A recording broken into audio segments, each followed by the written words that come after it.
So friends, welcome to the second part on the stock research report of India Mart Intermesh Limited. So in this part, we'll talk about the company's financials. We will talk about the key ratios of the company. Then we will do a SWOT analysis. And then towards the end, in the summary, we will see if this company is worth an investment. So let's start about the financials of the company. So the operating revenue for the company in financial year 21 was rupees 670 crores, and its revenue has increased at the rate of 22% at the CAGR of 22%. So in FY16, the revenue was 246 crores, whereas in FY21, it reached 670 crores at the CAGR of 22%, which is a very good growth, rates. Let's talk about the operating profit. The operating profit of the company was 328 crores in FY21 with the operating margin of 49%. And friends, if you are able to see this graph, the company was having a negative operating profit in FY16 and FY17. And from FY18 onwards, it has started generating the positive operating profit. And operating margin has increased from 11% in FY18 to 49% in FY21. In future, it may not be able to sustain this 49% operating margin, but it is reasonable to assume that the company will command operating margin in the range of 40 to 45%, and which is a very good number, friends. Let's talk about the net profit. Net profit was 280 crores in FY21 with the margin of 37%. And again, if you see, the company was making the loss in FY16 and FY17, and it has started generating the profits from FY18 onwards, and the margin has consistently increased.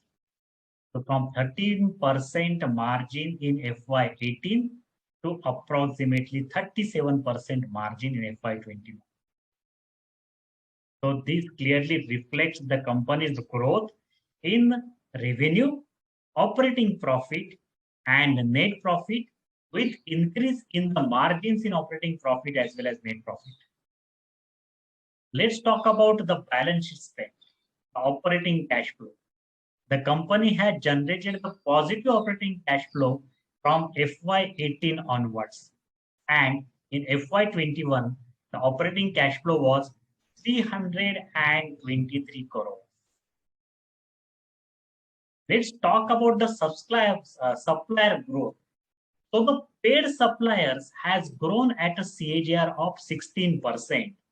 If you see, it has 72,000 paid suppliers in FY16, whereas it had 1,48,000 suppliers towards the December 2021. So the paid supplier growth is at 16%. Let's talk about the key ratios. Current market price is around 7,500. Current market cap is around 21,000 crores. So this is essentially a mid-cap company. Current PE is 75. So the valuations definitely are not the cheap valuations, friends. The valuations are towards the expensive side. The 1 year PEG is 1.33, and the 2 year stock price CAGR is 171%. As I stated, the company's IPO price was 975 rupees. It is 7,500 rupees now. So the company has almost grown 7 times in last 2 years, which is an exponential growth, and the company is already a multi-bagger stock. The promoter holding is around 50%. The operating profit margin and net profit margin is around 48% and 40%. The company is a zero debt company. The ROE is 30% and the dividend yield is approximately 0.21. So these are some key parameters for the company. But as I stated, with the PE of 75 and with the PEG greater than 1, the company's valuations definitely are not cheap valuations. The company is trading at expensive valuations. And this is one fact that investors should keep in mind if he or her wants to invest in this company. Let's talk about the competitive strengths, brand and network effect.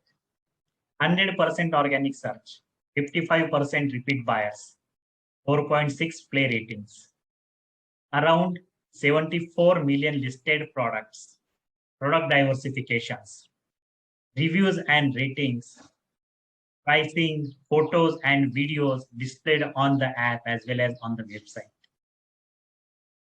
For the supplier, it helps in RFQ selection, call responsiveness, AI-based matchmaking, CRM replies and callbacks. And it has 6.6 million subscribers, of which hardly 1.5 to 2% are paid suppliers. Whereas in China, the paid supplier percent is almost 8%. You can see the scope in the growth for the company. It has got a widespread reach and it has multi-channel sales and services. So these are various competitive strengths for the company. Talk about the summary. 60% market share, 27% revenue CAGR or FY16 to FY20, and it has commanding the pricing power. 100% organic traffic, lowest spend in ads among the peers, 0.2% spend on the ads of the revenue. Higher ROI for sellers, high sensitivity of conversion factor to EPS. So as I stated, currently only 2% of the suppliers are paid suppliers. Now, if that conversion factor increases by just 1%, the company's EPS can increase by 30%. So this is how the potential revenue potential for the India Mart lies in the future. Multi-year growth opportunity.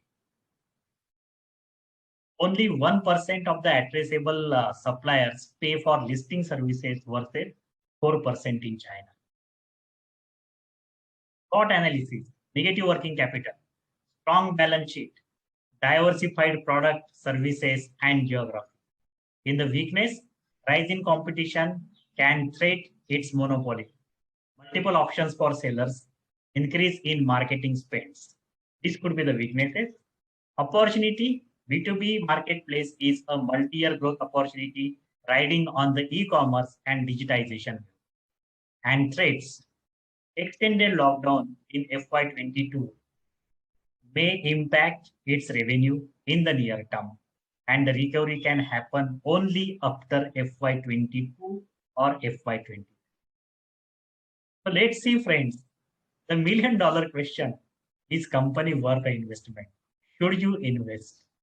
And again, my take is you will have to study the annual reports of the company, listen to the con calls, assess your own financial risk and profile, assess your financial goals, and make your own narrative and then decide whether you should invest in this company.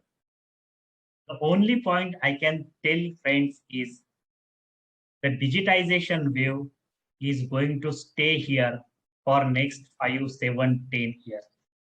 The companies who are providing more and more platform-based services, the companies who will be able to add more and more features for its buyers and sellers, and the company who will be able to generate the better customer satisfaction experience, those companies will lead the market, lead the growth in next 5 to 7 years. The platform-based companies, in my opinion, has definitely got a bright future. You just need to decide whether you can invest in this company at the current market price where the valuation appears rich. Other way I will suggest is you can start the SIP for this kind of stocks, which will average out your cost, and you can also take the benefit of the digitization wave, digitization ride, this which these companies will be part of. So friends, happy investing to you, and please like this video, subscribe to my channel, and provide your comments. Happy investing, friends. Stay safe and take care.